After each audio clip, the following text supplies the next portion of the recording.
few people now is that the book is like talking to me. It's like having a conversation with me. And that's really good because that's what I wanted. I wanted people to be able to read it. That's the other weakness of a lot of military writers is they write their books for the military. And we're a very small group of people. And if you want a book to be successful and get your message across, you need it to connect with everyone. So you got to take out all the lingo. You got to like, if I told you I went to the OP with the LAV3 to set up my C3, what would you say?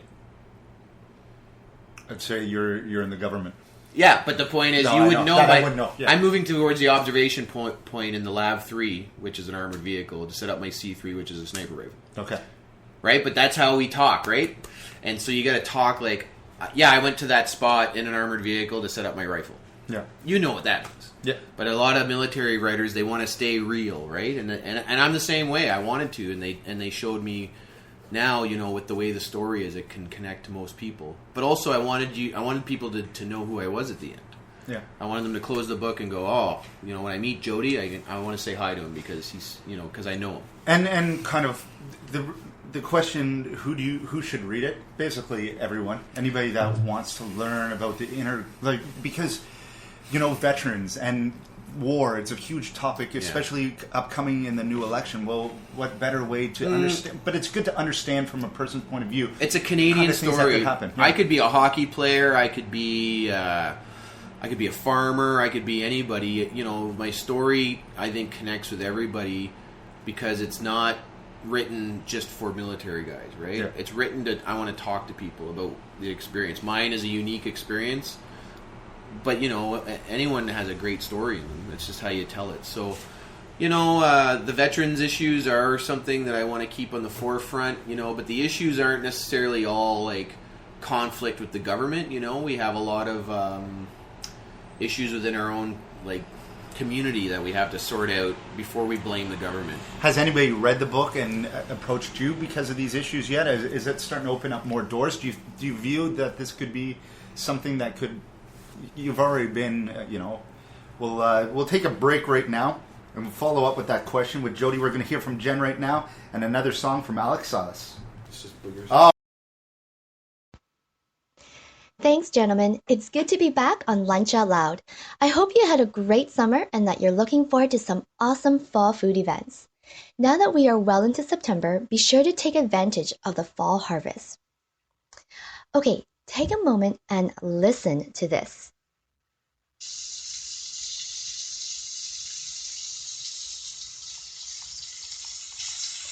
Yes, that is indeed the sound of bacon sizzling in a pan.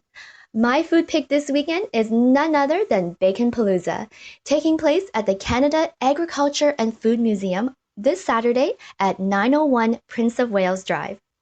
Go hog wild for food trucks, beer, cocktails, and all of bacon-inspired foods. There will be smoking and barbecue demonstrations, as well as live entertainment from Drew Nelson and Monkey Junk. Now, the festival is actually divided over 2 days, with a VIP night this Friday evening from 7 to 11 p.m. While enjoying live music from Bang on the Ear, special guest chefs will be on hand, including Lynn Crawford from the Food Network Canada show Pitching In, Mike McKenzie from Seat to Sausage, and Michael Blackie from Next. They will all be doing cooking demos. Blackie himself will also be providing 9 different bacon-themed dishes for festival goers to sample. Ticket prices for Friday are $50, and as alcohol is being served, only those aged 19 and older may attend. But not to worry, because Saturday from 9 a.m. to 5 p.m. is family friendly. However, afterwards from 6 p.m. until 11, it is again only adults due to the presence of alcohol. Now, you can buy tickets for any time slot you want, or you could purchase an all-access all-day pass. Ticket prices range from $10 to $40 depending on your age and time slot. Now, museum members for the Canada Science and Tech Museum will get preferred rates. But please note, though, that there will be a processing fee for all tickets purchased. Saturday promises, though, to be a very fun day with a free Bacon Bites breakfast starting at 9 a.m. Cooking demos will be happening from 11:30 to 4 p.m. with family activities planned throughout the day. You can also purchase unique bacon-inspired foods and goodies from the market that will be on site. And be sure to check out the 10 food trucks and vendors offering special Bacon Palooza menus, such as bacon wrapped spring rolls and bacon dumplings from Angry Dragon, or how about pulled pork, miso pork noodle salad, and a bacon dessert from the Relish food truck. Now, festival organizers do recommend that you take the bus or take the bus or bike, as parking is limited and you will be charged for parking on site. Routes 85 and 101 will take you there. Bike racks are available at the north and south entrances. If you plan on drinking, the taxi stand is located at the north entrance. For more information, schedule details, a full list of food trucks and vendors, and to purchase your tickets, go to baconpalooza.ca. And that's it for me today. See you back here next week. And everything is going to the beat. It's the beat generation. It's be at the beat. It's the beat to keep. It's the beat of the heart. It's being beaten down in the world and like old time lowdown and like in ancient civilizations, a slave boatman rowing galleys to a beat and servants spinning pottery to a beat. Bohemian beatsmith, hip-hop hippie, just a beatnik, rolling T-sticks are sticky. They can't decide if I'm more Ginsberg or Biggie, but I'm in Brooklyn, K Street, chilling with the hippies. It was all a dream. Quick, somebody pinch me, cause the NY skyline never seemed so pretty. Had a couple shows in the Lower East Side of the city, and we chilly in Chinatown, sipping green tea, feeling like Christopher Lee. Rio's literally dead in the middle of Little Italy. Little did we know that the flow alone would be bigging me, yup, and we gon' show you how to build a beat up. What? In my ear I hear a symphony. What's a dilly? I deal with music spiritually, which is sinfully sending me in new directions. We do nothing sensibly and refuse. Alright, thank you so much, Alex Silas and the Subterraneans. That was The Beat from the 2014 album Roots. Thank you so much, Jen from Foodie Prince. You'll see Jody at Bacon Palooza this weekend, and that's a lot of fun. So we actually just took a break there because Jody did another interview during this interview. Yeah, sorry, man. That's a first for Lunch Out Loud Ottawa. Don't be sorry. You're a popular guy. It's a good problem to have. Yeah, calling from Montreal, so I got to listen to how other professionals in the industry do interviews, and hopefully I'll learn a few things. All right, so now the second part of the interview, we wanted to hit on you becoming a counselor. So just about a year ago, so congrats on the almost 10 months. 1 year. 10 months. So 10 almost months. a year ago. Almost a year. I was there at the for when they announced that you're a winner, and that was one of the happiest moments of my life because I just saw such a great guy that I knew would be doing good things and would represent both the ward very well, but also be a very good person on council, of somebody that would work with other people because I try.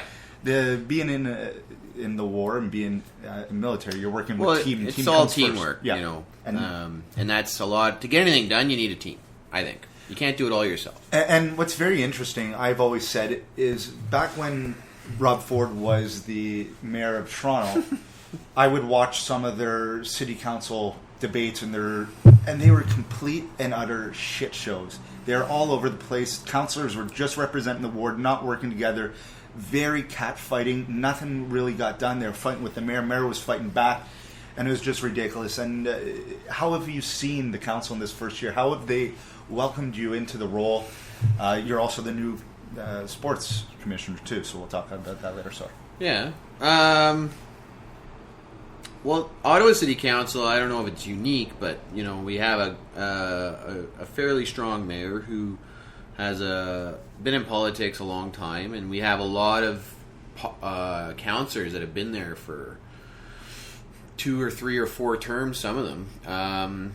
And so the workings are well done. And on one side of me I have Jan Harder, and on the other side of me I have Bob Monet. 2 veterans, they've seen it all, they've done it all.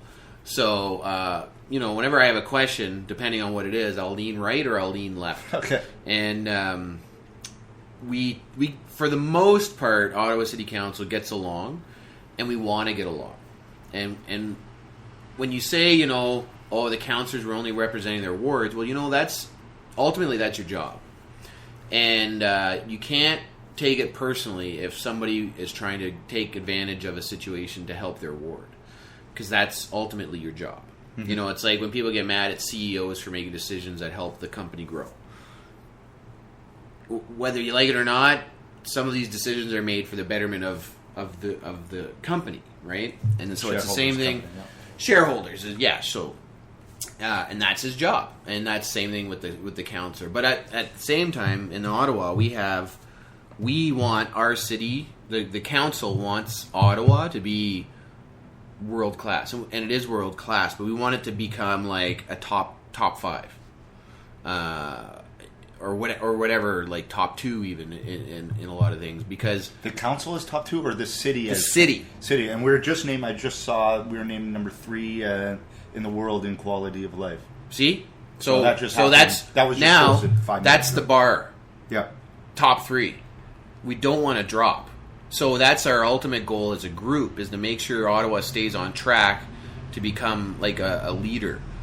In things. So that's why the LRT is so important. That's why 2017 stuff. But we have it's a kind of the what do you call it? Like the open secret is that we have a very strong tech industry in Ottawa, small but strong, and that's going to grow. And we want it to become a leader. And we want the city to just keep being on these lists, top 3rd best lifestyle, top 10 for fitness, number whatever. I don't know what we are in the tourism destination for Canada. I think we're pretty high, though. We want to stay there, Mm-hmm. And so anyway, politics is, on one side, I'm learning how to be an individual and represent the ward. But when you're being an individual, you're also representing 42,000 people. You know what I mean? Mm-hmm. So I'm learning when to be a little bit selfish in some ways, but also when to really open up the taps when it comes to the teamwork side. Yeah. You understand what I mean? Am I getting it across? I understand. It is a bit of a contradiction of it's kind of like, what do you call that? Split personality. Yeah. But we get a lot done, despite what some people think. Yeah. I've only been there 10 months. But we get a lot done. Did you think that they got a lot done before? Were your eyes a lot more, well, obviously, because you're right in there now, but was that something surprising for you, that you saw the way it worked and saw things get done? I'll tell you, ever being on this side of the curtain now, like I was doing another radio show at some point, and somebody said, the co-host said, man, you're so refreshing, you're so frank, more politicians need to be that way, blah, blah, blah. And I stopped him and I said, no, because people demand perfection from politicians. They demand it. And even if you're talking and you just say, for example, blah, blah, blah, somebody's going to seize on that quote. And that's going to be the headline the next day. And nobody's going to look into it. Nobody's going to double check and see what context you were saying it in. And they're going to roast you for it. Mm-hmm. Even for example, me, I had an article written about the fact that I had bought in protein powder with my office budget. And, There was an article written about it was in the Sun. Really? Right? And the media is, what do they call it, the fifth estate, right? And they're there to keep an eye on how society is going. So I don't begrudge anyone for writing the article, but the way it's written, it's like I'm pissing away this money. Yeah. And you know what? It's my office budget to be spent to run the office. And I'm the sports commissioner. So instead of buying pop or candy, I thought, like some of the other guys do, and that's fine. You can do whatever you want with the budget. It's yours to use as required to run your office. Yes. And our offices are our offices. They're like any other office to run a corporation. Yeah. Which is what Ottawa is. The city of Ottawa is the corporation. Yeah. And so, but it's written in a way that makes it sound like I'm being sneaked. Oh, wow, yeah. For $300 worth of protein powder, I'm sneaking around going, rubbing my hands together. I'm finally in to get my protein powder to eat healthily. But no, I thought, hey, I'm the sports commissioner. Wouldn't it be fun if people came to the office, if I could offer them a protein shake? And I haven't had that many takers, to be honest. I'll come by more. Yeah, really. Yeah, you had one. But Anyway, so, and a lot of people will read that article and make a decision on my character based on that period.